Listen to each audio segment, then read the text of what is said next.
അരുൺ, ഇന്ന് CPIM-ന്റെ ശക്തമായ സമരമാണ് തൃശ്ശൂരിൽ ഉണ്ടായത്. CPIM തന്നെ പ്രതിയായി കുറ്റപത്രം നൽകി കേസുമായി ബന്ധപ്പെട്ട് ED അങ്ങനെ നീങ്ങുന്ന ഒരു സമയത്താണ് വളരെ ശക്തമായൊരു പ്രതിഷേധ പരിപാടി, മാർച്ചും ധർണയും CPIM സംഘടിപ്പിച്ചത്. സാധാരണ ഇത്തരം വിഷയങ്ങളിൽ നിയമപരമായി നേരിടുന്നതിനോടൊപ്പം രാഷ്ട്രീയമായും ഇതിനെ നേരിടും എന്നാണ് സ്വാഭാവികമായി ഇന്നത്തെ ഈ പരിപാടിയിലൂടെ, ഈ രാഷ്ട്രീയ പരിപാടിയിലൂടെ CPIM വിശദീകരിക്കുന്നത്. അങ്ങനെ ചെയ്യുമ്പോൾ എന്തൊക്കെ കാര്യങ്ങളാണ് യഥാർത്ഥത്തിൽ ഈ കേസുമായി ബന്ധപ്പെട്ട അടക്കം CPIM-നെ സംശയത്തിൻ്റെ നിഴലിൽ നിർത്താൻ ശ്രമിക്കുമ്പോൾ ജനങ്ങളോട് വിശദീകരിക്കാൻ CPIM ശ്രമിച്ചിട്ടുള്ളത്?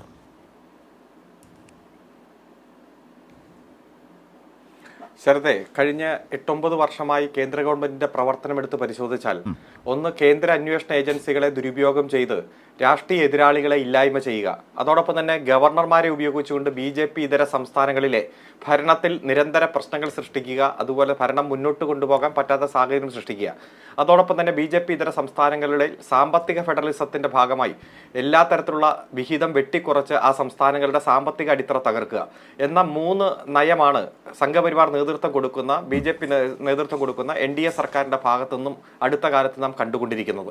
അപ്പം അതിന്റെ ഭാഗമായി ഇവർ നടത്തിക്കൊണ്ടിരിക്കുന്ന ഇടപെടലുകളെ രാജ്യത്തിന്റെ പരമോന്നത നീതിപീഠം തന്നെ വളരെ തെറ്റാണ്, അത് ഭരണഘടനാ വിരുദ്ധമാണെന്ന് പ്രഖ്യാപിക്കുന്ന സാഹചര്യമുണ്ടായി. ഇപ്പൊ കേന്ദ്ര അന്വേഷണ ഏജൻസികളെ കുറിച്ച് അടുത്ത കാലത്ത് വന്ന നിശ്ചിതമായിട്ടുള്ള വിമർശനങ്ങളുണ്ട്. അധികാര ദുർവിനിയോഗമാണ്, ഭരണഘടനയെ ബഹുമാനിക്കുന്നില്ല, അറസ്റ്റ് ചെയ്യുമ്പോൾ വേണ്ടത്ര മാനദണ്ഡം പാലിക്കുന്നില്ല, അൺകണ്ടീഷണൽ ആയിട്ട് വിചാരണ നീണ്ടുപോകുന്നു, ഫെയർ ട്രയൽ എന്നുള്ളത് ഓരോ പ്രതികളുടെയും അവകാശമാണ്, അവസാനം കൺവിക്ഷൻ റേറ്റ്, മറ്റു കാര്യങ്ങളെല്ലാം നമ്മുടെ മുന്നിലുണ്ട്. അതുപോലെ തന്നെ ഗവർണർമാരെ ഉപയോഗിച്ചുകൊണ്ട് ഉള്ള രാഷ്ട്രീയ കളിയിൽ സുപ്രീം കോടതി തന്നെ സുപ്രധാനമായിട്ടുള്ള വിധിന്യായത്തിലൂടെ ബില്ലുകൾക്ക് മേൽ അടയിരിക്കുന്നവരായി മാറരുത് ഗവർണർമാർ, അതുപോലെ അതിന് സമയപരിധി നിശ്ചയിച്ചു. അതുപോലെ തന്നെ ഗവർണർമാർ മന്ത്രിസഭയുടെ ഉപദേശ നിർദ്ദേശങ്ങൾ അനുസരിച്ച് മാത്രം പ്രവർത്തിക്കേണ്ടവരാണ് എന്നുള്ള ഏറ്റവും സുപ്രധാനമായിട്ടുള്ള വിധിന്യായമെല്ലാം പുറത്തു വന്ന് നമ്മുടെ മുന്നിലുണ്ട്. സാമ്പത്തിക ഫെഡറലിസം തകർക്കുന്ന നയത്തിലും പല രൂപത്തിൽ കോടതിയുടെ ഇടപെടൽ വന്നു. ഏറ്റവും അവസാനം അത് ഭരണഘടനാ ബെഞ്ചിന്റെ മുന്നിൽ നിൽക്കുകയാണ്. ഇപ്പോൾ കേന്ദ്ര അന്വേഷണ ഏജൻസികളെ ദുരുപയോഗം ചെയ്യുന്നതുമായി ബന്ധപ്പെട്ടുകൊണ്ട് നിരവധി ഉദാഹരണങ്ങൾ നമ്മൾ കണ്ടു.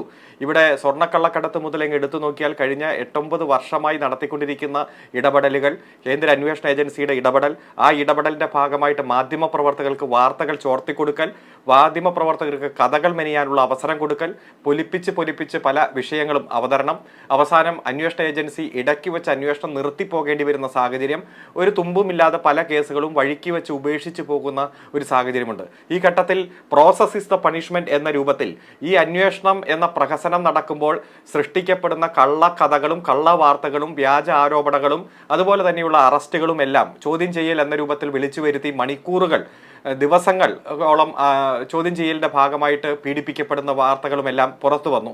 ഇത് തന്നെയാണ് യഥാർത്ഥത്തിലുള്ള പ്രോസസ് ഈസ് പണിഷ്മെന്റ് എന്ന രൂപത്തിൽ പോയിക്കൊണ്ടിരിക്കുന്നത്. ഇപ്പോൾ കരിവണ്ണൂർ ബാങ്കുമായി ബന്ധപ്പെട്ടുകൊണ്ട് ആദ്യ കുറ്റപത്രം കൊടുത്തു. അതിൽ പ്രധാനപ്പെട്ട CPM നേതാക്കന്മാരൊന്നുമില്ല. അതിനുശേഷം നമുക്കറിയാം, ഇവിടെ പല ഇൻവെസ്റ്റിഗേഷന്റെ ഭാഗമായിട്ട് വിജിലൻസ് തന്നെ കേസെടുത്ത് അസിസ്റ്റന്റ് ഡയറക്ടർ അടക്കമുള്ള ED-യുടെ പ്രധാനപ്പെട്ട ഓഫീസർമാർ ഒരു വലിയ അഴിമതി കേസിൽ പ്രതിപട്ടികയിൽ വരുന്ന സാഹചര്യമുണ്ടായി. 3 പേരെ അറസ്റ്റ് ചെയ്ത് റിമാൻഡ് ചെയ്തു. 1-ാം പ്രതിയുടെ ജാമ്യാപേക്ഷ, അസിസ്റ്റന്റ് കമ്മീഷണറായിട്ടുള്ള ശേഖർ കുമാറിന്റെ ജാമ്യാപേക്ഷ ഹൈക്കോടതിയിൽ പെൻഡിംഗ് ആണ്.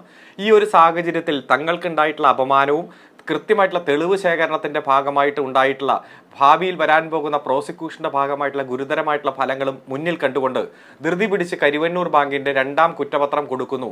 ആ കുറ്റപത്രത്തിൽ CPM-ന്റെ മുൻ ജില്ലാ സെക്രട്ടറിമാരടക്കം പ്രതികളാകുന്നു. അത്തരത്തിൽ വലിയ തരത്തിൽ അവർ നടത്തിയ അന്വേഷണത്തിന്റെ ഒരു കണ്ടെത്തൽ എന്ന രൂപത്തിൽ കുറ്റപത്രം സമർപ്പിക്കുകയാണ്. ഏതെങ്കിലും ഒരു തെളിവിന്റെ കണിക പോലും ഈ നേതാക്കന്മാർക്കെതിരെ ഇല്ല എന്ന് നമുക്കറിയാം. കരിവണ്ണൂർ ബാങ്ക് ആണെങ്കിൽ ഇപ്പോൾ കൃത്യമായി ആ സംഭവത്തിൽ കുറ്റക്കാർക്കെതിരെ കൃത്യമായിട്ടുള്ള നടപടി സ്വീകരിക്കാൻ നേതൃത്വം കൊടുത്തത് സംസ്ഥാനത്തെ ക്രൈംബ്രാഞ്ചാണ്. 27 കേസുകൾ രജിസ്റ്റർ ചെയ്ത് അതിന്റെ അന്വേഷണം നടക്കുമ്പോഴാണ് ED വരുന്നത്. അതുപോലെ ബാങ്കിന്റെ പുനരുദ്ധാരണവും അതുപോലെ തന്നെ നിക്ഷേപകരുടെ എല്ലാ തരത്തിലുള്ള സംരക്ഷണവും ഗവൺമെന്റ് തന്നെ ഏറ്റെടുത്ത് ആ സംവിധാനത്തിന് നേതൃത്വം കൊടുക്കുന്നു.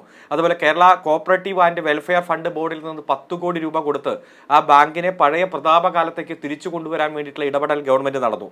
പ്രാഥമിക സഹകരണ സംഘങ്ങളെല്ലാം കരിവണ്ണൂർ ബാങ്കിൽ നിക്ഷേപം നടത്തി. അത്തരത്തിൽ 31 കോടി രൂപയുടെ നിക്ഷേപം അടുത്ത കാലത്തുണ്ടാക്കി. ഒറ്റത്തവണ തീർപ്പ് തീർപ്പാക്കൽ പദ്ധതി പ്രഖ്യാപിച്ച് അതിൽ 50% പലിശ ഇളവ് കൊടുത്ത് ലോൺ എടുത്ത് അത് തിരിച്ചടയ്ക്കാത്ത പലരുടെയും ഒറ്റത്തവണ തീർപ്പാക്കലിന്റെ ഭാഗമായിട്ട് ആ ലോൺ തിരിച്ചു പിടിക്കാൻ വേണ്ടിയിട്ടുള്ള വലിയ തരത്തിൽ ഉള്ള സാഹചര്യം ഒരുക്കി അതിന്റെ ഭാഗമായി നിരവധി വരുമാനം ബാങ്കിലേക്ക് തിരിച്ചു വന്നു. അതുപോലെ അഡ്മിനിസ്ട്രേറ്റീവ് കമ്മിറ്റിയുടെ മാതൃകാപരമായിട്ടുള്ള പ്രവർത്തനത്തിന്റെ ഭാഗമായി ആ ബാങ്ക് എല്ലാ പ്രതിസന്ധികളെയും അതിജീവിച്ച് മുന്നോട്ട് പോകുന്നതാണ് നാം കണ്ടുകൊണ്ടിരിക്കുന്നത്. അതുപോലെ വായ്പ തിരിച്ചടയ്ക്കാത്തവരെ നേരിൽ പോയി കണ്ട് അഡ്മിനിസ്ട്രേറ്റീവ് കമ്മിറ്റി നല്ല മാതൃകാപരമായിട്ട് പ്രവർത്തനം നടത്തി അതിന്റെ ഭാഗമായിട്ട് നിരവധി പണം കിട്ടാതിരുന്ന പണം തിരിച്ചു വന്നു. നിക്ഷേപങ്ങളും വലിയ രൂപത്തിൽ അവിടെ മെച്ചപ്പെട്ടു വരുന്ന ഒരു സാഹചര്യമാണ്. അപ്പോൾ അവിടെ കരുവണ്ണൂർ ബാങ്കിനെ നിലവിലുള്ള സാഹചര്യത്തിൽ നിന്നെല്ലാം മെച്ചപ്പെടുത്തി കൊണ്ടുവരാനും ആ കേസ് രജിസ്റ്റർ ചെയ്തതിന്റെ ഭാഗമായി 27 കേസുകളിൽ കുറ്റപത്രം സമർപ്പിക്കാനുള്ള ധൃതി പിടിച്ചുള്ള നീക്കം നടക്കുമ്പോഴാണ് ED അത് കണ്ടെത്തി ഇത് കണ്ടെത്തി എന്ന രൂപത്തിൽ ചില പ്രധാനപ്പെട്ട പ്രതികളെ മാപ്പ് സാക്ഷിയാക്കി ഒരു അനുബന്ധ കുറ്റപത്രം എന്ന രൂപത്തിൽ കൊണ്ടുവന്നിരിക്കുന്നത്. ഇത് CPMന്റെ നേതാക്കന്മാരെ തന്ത്രപൂർവ്വം പ്രതിപട്ടികയിൽ ഉൾപ്പെടുത്തുവാനും EDക്കെതിരെ വിജിലൻസ് നടത്തിക്കൊണ്ടിരിക്കുന്ന അന്വേഷണത്തെ ദുർബലപ്പെടുത്താനും കേന്ദ്ര അന്വേഷണ ഏജൻസികൾ പല സംസ്ഥാനങ്ങളിൽ നടത്തുന്ന ഇത്തരത്തിലുള്ള രാഷ്ട്രീയ കളിക്കെതിരെ അതിശക്തമായിട്ടുള്ള നിലപാട് സ്വീകരിക്കുന്ന CPMനെയും ഇടതുപക്ഷത്തെയും അപകീർത്തിപ്പെടുത്താനും ഭയപ്പെടുത്തി കീഴ്പ്പെടുത്താനും വേണ്ടിയിട്ടുള്ള ഒരു നമ്പർ മാത്രമാണ് ഇതെന്ന് നമുക്ക് കാണാൻ കഴിയും. അതുകൊണ്ട് തന്നെ ഈ നമ്പറിന്റെ മുന്നിൽ തലതാഴ്ത്തില്ല, ഭയപ്പെടില്ല, പേടിക്കില്ല. അതിശക്തമായിട്ടുള്ള നിയമപരമായും രാഷ്ട്രീയപരമായിട്ടുള്ള പോരാട്ടം തുടരും. ഇപ്പൊ തോമസ് ഐസക്കിനെതിരെ ED സമൻസ് കൊടുത്തിട്ട് എന്താണ് ആ സമൻസ് അയക്കാനുള്ള കാരണം എന്ന് ചോദിച്ച് 2 കൊല്ലമായി. ഇതുവരെ ആ കാരണം എന്തെന്ന് പോലും EDക്ക് കണ്ടെത്താൻ കഴിയാത്ത ദുരനുഭവം ഈ കേരളത്തിലെ EDയുടെ ഇടപെടലിന്റെ ഭാഗമായിട്ടുണ്ട്. അതുകൊണ്ട് തന്നെ ഈ കേന്ദ്ര അന്വേഷണ ഏജൻസി എല്ലാം പച്ചയായിട്ടുള്ള രാഷ്ട്രീയമാണ് കളിക്കുന്നത്. സംസ്ഥാന ഗവൺമെന്റിനെ ദുർബലപ്പെടുത്താനും സംസ്ഥാന ഗവൺമെന്റിന് നേതൃത്വം കൊടുക്കുന്ന മുന്നണിയെയും പാർട്ടിയെയും പാർട്ടിയുടെ നേതാക്കന്മാരെയും തെരഞ്ഞുപിടിച്ച് ആക്രമിക്കാൻ വേണ്ടിയിട്ടുള്ള ഇടപെടലാണ് നടത്തിക്കൊണ്ടിരിക്കുന്നത്. അതിനെ ശക്തമായി ചെറുക്കും. അതിന്റെ ഭാഗമായിട്ടുള്ള രാഷ്ട്രീയ പോരാട്ടമാണ് ഇന്ന് തൃശൂർ നടന്നത്. പ്രതികൂല കാലാവസ്ഥയിലും ആയിരക്കണക്കിന് ആളുകൾ അണിനിരന്നുകൊണ്ട് ED കാണിക്കുന്ന ഈ തരത്തിലുള്ള വിരട്ടലും വിലപേശലൊന്നും ഈ പാർട്ടിയോടും അതിന്റെ നേതാക്കന്മാരോടും വേണ്ട എന്ന് പ്രഖ്യാപിക്കുന്ന ഏറ്റവും ശക്തമായിട്ടുള്ള പ്രക്ഷോഭം നടന്നു. അതുകൊണ്ട് ഈ EDയുടെ രാഷ്ട്രീയ കളിയെ തുറന്നു കാണിക്കും. അതോടൊപ്പം തന്നെ ED നടത്തിക്കൊണ്ടിരിക്കുന്ന പലതരത്തിലുള്ള കള്ളക്കളികൾ, പ്രത്യേകിച്ച് തന്നെ സെലക്ടീവ് പ്രോസിക്യൂഷൻ നടത്തി അത് ഒത്തുതീർപ്പാക്കാൻ വേണ്ടി നടത്തിക്കൊണ്ടിരിക്കുന്ന വലിയ തരത്തിലുള്ള തട്ടിപ്പുകളെ പുറത്തു കൊണ്ടുവരും. അതിന്റെ ഭാഗമായിട്ടുള്ള അന്വേഷണം ശക്തിപ്പെടും, തുടർച്ചയായിട്ടുള്ള ഇടപെടലും ശക്തിപ്പെടുത്തും എന്നതാണ് ഈ അവസരത്തിൽ സൂചിപ്പിക്കാനുള്ളത്.